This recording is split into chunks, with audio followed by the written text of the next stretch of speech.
এটার পাশে বেশ কিছু ক্যাপাসিটার রয়েছে, 5টা 7টা 10টা 20টা এরকম ক্যাপাসিটার থাকতে পারে। এর মধ্যে এরকম 3টে 4টা বা 5টা ক্যাপাসিটারে আপনার রিডিং কম পাবেন, এরকম 250 রিডিং পাবেন না। কথা বুঝতে পারছেন? কার পাশে এটা? এমএমসির পাশে এরকম আপনার 200 500 রিডিং পাবেন না কয়েকটা ক্যাপাসিটারে, কিন্তু বাকিগুলো তো আবার ঠিকই 250 করে পাওয়া যাবে। তাহলে এই একটা জিনিস মাথায় রাখতে হবে। তবে কেন কম পাওয়া যায়, কারণ এটার ভিতরে যে র্যাম লাগানো আছে, কথাটা বুঝতে পেরেছেন? এটার ভিতরে কি করা আছে? র্যাম লাগানো আছে। তো র্যামের যে কানেকশন গুলাতে ভোল্টেজ যায়, ওই কানেকশন গুলাতে যে ক্যাপাসিটর গুলো ব্যবহার করা থাকে, মূলত ওই ক্যাপাসিটর গুলাতে আপনার রিডিং কম পাবেন। বুঝতে পেরেছেন?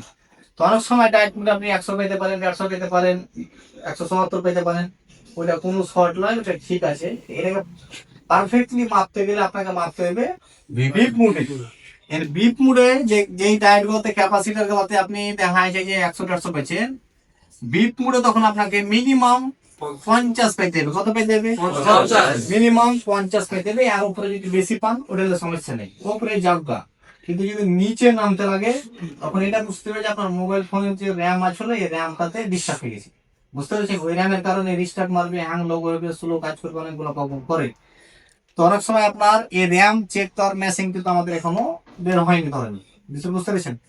তো তখন আমরা মিটারের মাধ্যমে এই র্যাম গুলাকে চেক দেবো। তো অনেক সময় যদি 40-30 এরকম নামে, তো অনেক সময় এরকম কারণেও কিছু মোবাইল ফোন চলে কিন্তু হ্যাং থাকে বা স্লো কাজ করে।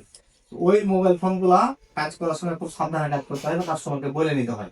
যদি ওই আছে আইসিতে যদি আবার একটু হিট দিয়েছে বা রিভলভ করতে যান, তাহলে কিন্তু এটা যে 30 ছিল 40 ছিল, এটা নেমে 10-15 চলে আসবে। তখন মোবাইলটা আর অন হবে না, ডেড হয়ে যাবে। বুঝতে পারছেন? তখন এটাকে আপনাকে চেঞ্জ করতে হবে। এই জন্য কিছু কিছু বিষয় আছে। তাহলে আমাদের একটা এমএমসির ভিতরে র্যাম ভালো আছে না খারাপ নির্ণয় করার জন্য কত মিনিমাম ফোকাস দেবো? 50।